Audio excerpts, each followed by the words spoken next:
All right, hello again, and let's continue this tutorial mini-series on animating text, particularly animating the individual letters from the text. And one thing I'd like to do also before we go to that next part, where we use the animated paths from the curve tool, I wanted to help you perhaps work on the workflow, if we can say it that way. Improve the workflow by storing these different brushes that we create and saving them in a place where you can easily get back to them. So we've been, for instance, here we've been creating a couple of brushes, one for the letter game, as in game over, play, that might be the starting point of a game, and you want to do eventually some fancy animations on these letters. But first of all, you don't want to reinvent these brushes every time. You don't want to recreate them. The letter E may be seen in one word, another time in another word. The letter A in game, in play. So it would be good to keep a collection of these, especially if you foresee having to recreate them in the future or reuse them for other lettering. So one thing I would certainly do is go into the browse for media and create a category that will be your letters, right? And so I'm going to go and create something like this here, and this will be the proverbial letters from Pluto, and that obviously puts a different spin, a different meaning to it. But when we select this category, we don't have anything in there quite yet. I'm going to go save media there, and this one will be play. So we have the letter or the brush here for play, and we can capture others as well. Let me go pin this one down. We'll be working with this category for a little while, so we want to be able to say also over, and maybe use the large icons. No, small is fine. And save this one and say this one's over. And by the way, it's important to put the capitalization in there if you want to, right? If your letters were actually put in with that. This one doesn't show it. It doesn't make a difference. It's all capitalized, but that's because of the font. This one is the stencil font, and it doesn't have lowercase letters. So in this case, it's probably a moot point. But if you think about it, you might want to take game, and if you remember how you typed it, see if you can save it as that, right? So click save, and I probably typed it in as capital G-A-M-E lowercase. And so we have this, and then most importantly we have the individual letters. That's really the ones we should focus on first. So select the letter G. These are, by the way, minimized. If I unminimize them, you'll see the stored brush, right? So that's where the stored brush can be seen in a much more contained fashion. Let me click it and save it, and that will be the letter G. Then there's click letter A, save it, click letter A, click letter M, save it, click M, pick the letter E, save it, and basically do that. You don't have to do that for the entire alphabet if you don't use them, right? If there are some letters that you don't use yet, don't waste your time on that. But as you develop this, every time you create a new word and there's a letter for which you have not created that brush yet, it's a good idea to store it so that you're done doing this. You don't have to do this again and again every time you use another word with the same letter. So this one here is the letter P, and we have the letter L, and I'm sure we'll use these for Pluto as well at some point. Let's go save that for letter L, and the Y, the ultimate 3-year-old question: why? And I think we have O. Save that, and V, save that, and R, save that. So we have already a little bit of vocabulary here now, right? We have some letters. We can take the letter L and stamp it down. We can take game, the full word, but most importantly, we can take and recreate animations with these letters. So let's take a look now at another way to animate these. And I'm sure we'll probably find a few even more sophisticated ways to do that. So we don't need these stored copies anymore. We have them saved on the hard drive with this media browser, and if for any reason we stop Howler, we can easily get back to that folder with letters from Pluto. Right? We have other brushes here or there, and we can go back to letters from Pluto to start a new set of words. So let's go create something a little bit different. Let's go create this play. So letters from Pluto. We need the letter P, and what we'll do is we'll take the word play that we also stored, and we will kind of place it again here as a reference. This time maybe we'll have it on the left. Let's say this is part for a game where on the left we'll have a couple of these directives like play, learn, quit, or something like that. And so here is where play will come in, and we need to have some sort of an animation that that will play, if pun intended, if we click this. All right. So now in terms of just presenting it at the end, it will be upper left area, but while we work on it, we might as well just have it here. That's probably better, gives us a little bit better.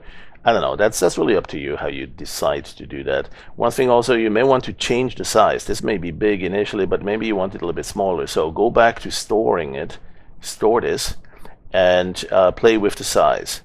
Right, you can set the size a little bit smaller. You can, in fact, even the rotation and other things here. The opacity also, these are the parameters up here in the context bar. Make it fully opaque if you must, and have it like that. Okay, I'm going to store this image. We might get back to that. So now let's talk about animating some letters and have that done through individual moving of the brushes containing the letters. So we have the letter P. I'm going to pick the letter P here, and I need to have it at the same size. I forgot what the size was. I didn't pay attention to that. When you have a stored copy of the brush, like something like this here, you do see, as you change the size, you do see what the size is. So take note of that if you need to have it exactly the same. And sometimes that really doesn't matter. If it's a fast animation, who's going to count, right? The pixels that are too big or too small, you might not notice it. So just get back to something similar. And this one is 50, so half the size. Another place where you could actually work on that is simply go to brush and resample it. That's working on the currently loaded brush, right? Whereas the thing I was just doing was on the stored copy, and as I'm changing it, it changes, it reloads the currently loaded brush that you actually work with. So I'm going to go with this letter P and say I need to animate it from here and maybe do a little path, I don't know, a little ricochet bounce or something like that. So we need an animation, something like this, and let's do this a little bit more. Let's do 70 or 80 or so frames. And what I want to do is basically something like this, bounce it and do something like that, a little ricochet bouncing off the ground. So what I'll do is I'll use the curve tool right here, the curve tool.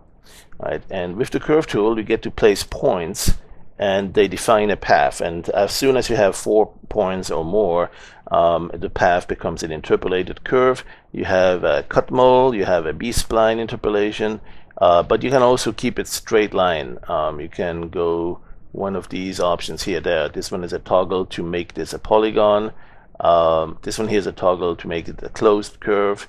And so with this one, the polygon is a straight interpolation, and otherwise it's a smooth interpolation, such as the cat mole, Bezier, or the B-spline. And I would go with something that's interpolated, smooth like that, right? So let's see, for instance, the B-spline. or well, let's just leave with this one as a default. Now, once you've already placed a couple of points, you can replace them. You see the curve is closed here because I probably have this option here. Make it a closed curve, undo that. So you see the starting point, and ooh, it looks like it's reclosing it. Okay, so that's a side effect of picking that first point again. Let me see if I can undo that, or we can just have to remember to oh yeah, that's what it is. If I add another point away from the last one, it keeps adding points. If I go to the first point, it closes the curve again. Now, this may be a feature of a recent update. I don't know if you have that in your version 9.6. Stay tuned to releases coming forward. We're working on version 10 as of this time.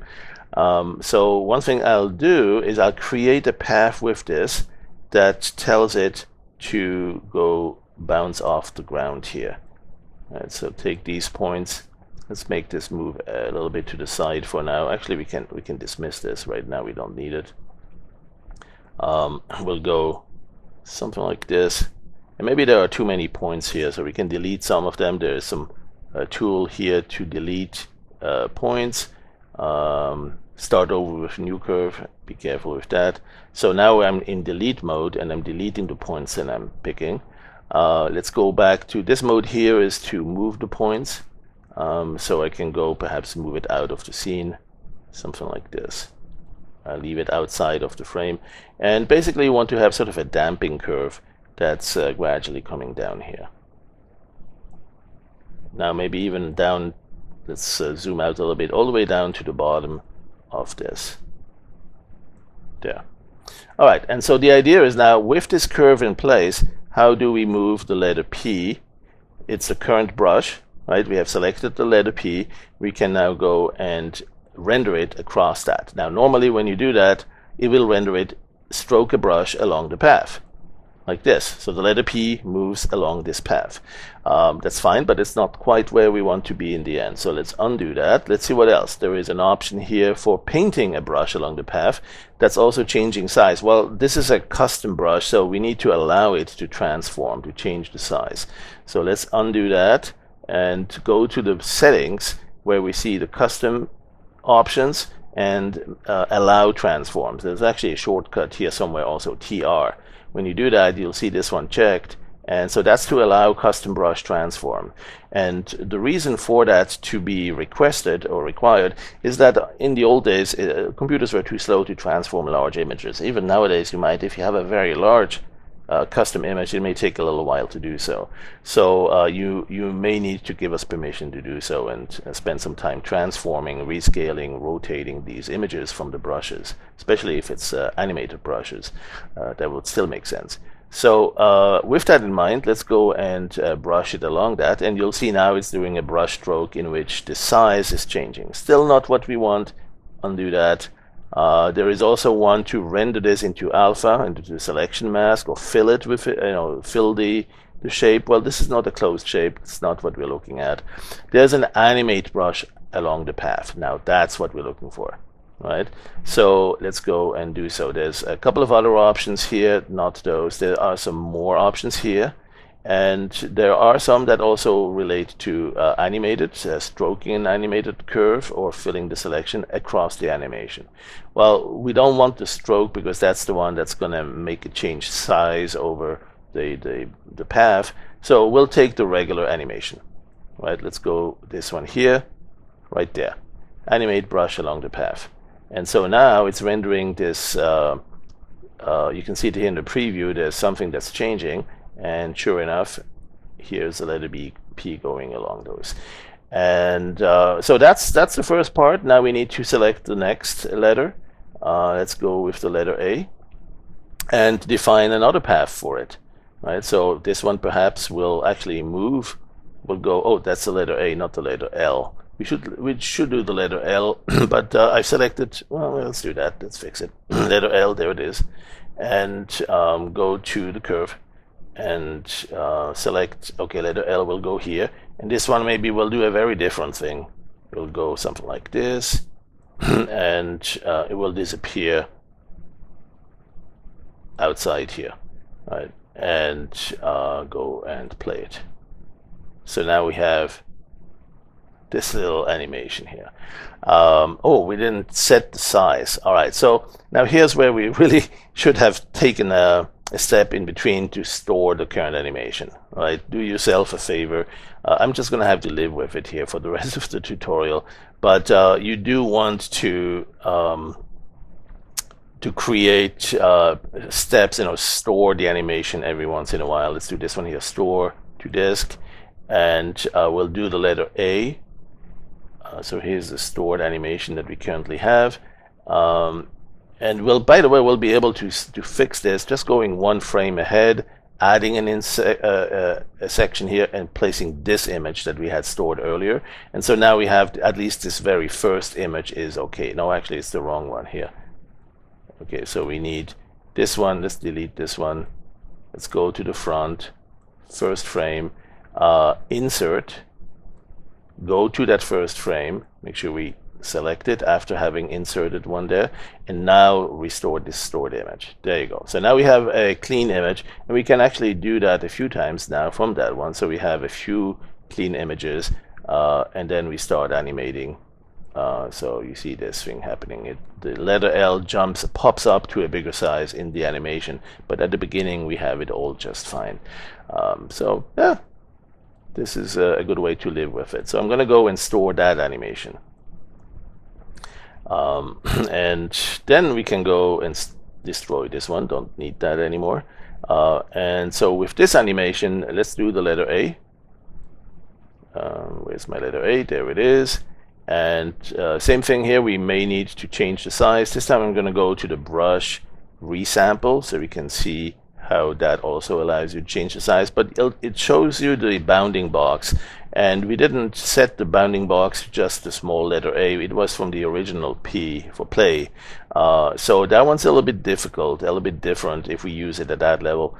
Probably better if you store the image, something like this, and then just set the size. If you had the original, go back to 50 if you want it to be the same size, but who says it has to be the same? So you could do this. It's close enough. Let's go and animate something there. Let's go back to the curve tool one more time.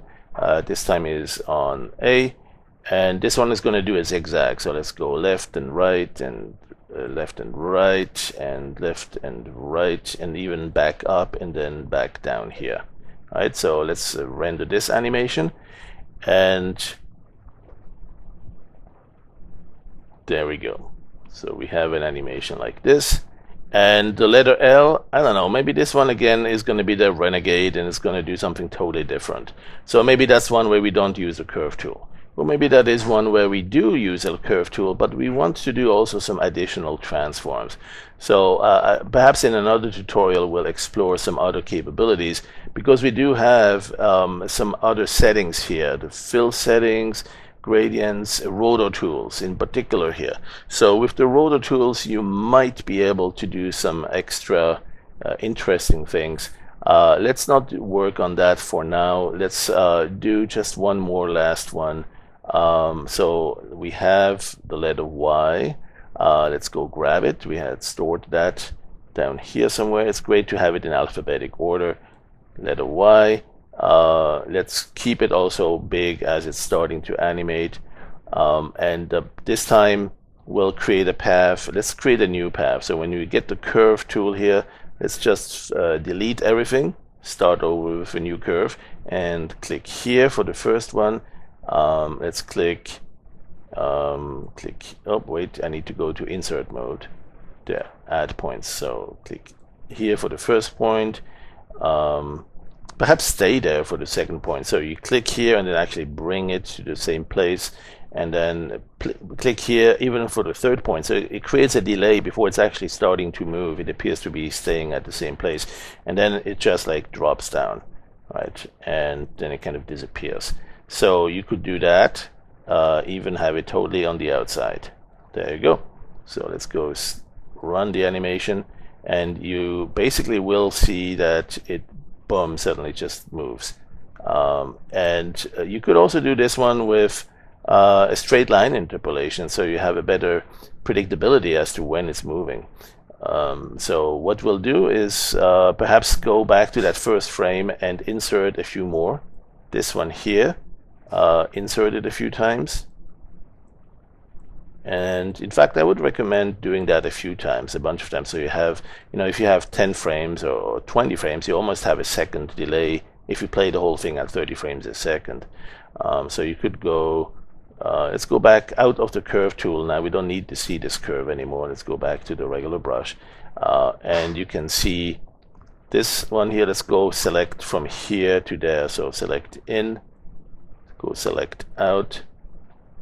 There you go. Copy this entire block, copy block, go to the beginning or anywhere in between here, and right click to insert the block to the current frame. So you get quickly an additional set of items here. You can select this one here as the new out point, copy that, and then insert that one more, so that doubles the speed at which we insert. And now we have plenty of frames that are identical at the beginning. And we have this weird little animation here. All right, let's check this out. And it's always fun to also see what happens, especially with fast movements like this. If we do any sort of animations, let's go store this animation, and do a few more specialty effects on that. One thing we'd like to do is perhaps just create sort of a trailing or a ghosting to it. So if you click on the timeline here, you'll see under the filters for animation, the very bottom, scroll down here, you'll see a ghost. And I would give it quite a bit of those. And then as you apply that, you'll see sort of a ghosting trail. And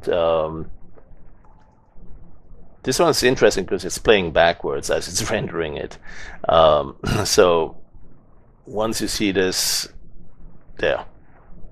Yep, still have a few of the non-moving frames there, identical frames. And there it is. So now play that. And you see an interesting little trailing effect there.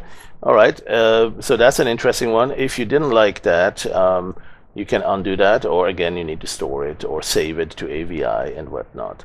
Another thing, I'm going to do an undo on this. And I'm going to do another animation, which is the interpolation. Right now we have 100 frames, 106 frames. One thing I'm going to do is use the animated filter here for motion prediction, the motion prediction module. And with this, I'm going to do a dry run first, perhaps to say make it 5 times slower. So put in 5 tween frames for each existing frame, between each existing frame. And I'm going to go look for fast movement, so items can be moving pretty far, but I know it's not going to be very precise. There's going to be some swimming side effect, and let's go. And so with that, you can sometimes also see some interesting animated effects, like some morphing distortions. All right, so this looks okay. Let's go and undo the dry run and make it so we actually have another one to look at.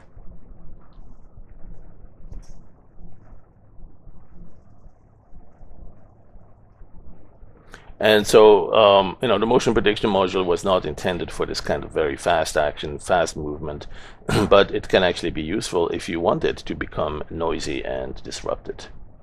Right? If you want this kind of effect. Now it's playing very slowly. We have the 5 times slowdown, and you might want to actually smooth it again. So another thing you can do is a time stretch on this to go the opposite direction.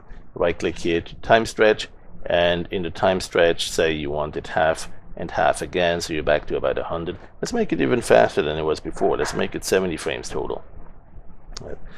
Something like this with frame blending, and at this point you have even faster animation. Right. Now sometimes you'll also want to fade it away altogether, so one thing you should probably do also is animate from the timeline here, do some sort of a change into a value adjustment, and see what happens if you increase the brightness. Right. So after you click this button or this option in your game, you want it to animate but also fade away. Right. So you go from here perhaps for just a few seconds. You leave it the same. Oop, there is already a, okay, let me reset that. Let me clear the keyframes. Let me reset. There you go. So we go from here, still keep it at the same. Now we increase all the way to the very end here. We'll go to full brightness there and apply. So now you see it fade away. You barely see the animation now. Maybe that was a little bit too fast for the fade, but you can see some ideas of what to do with that. Okay, all right, well, thanks for watching. That was just another way to do animations on individual letters. We'll do more with that. We want to introduce some spinning rotations and some other things that we can do to make it even fancier. So thanks for watching, and we'll talk to you soon.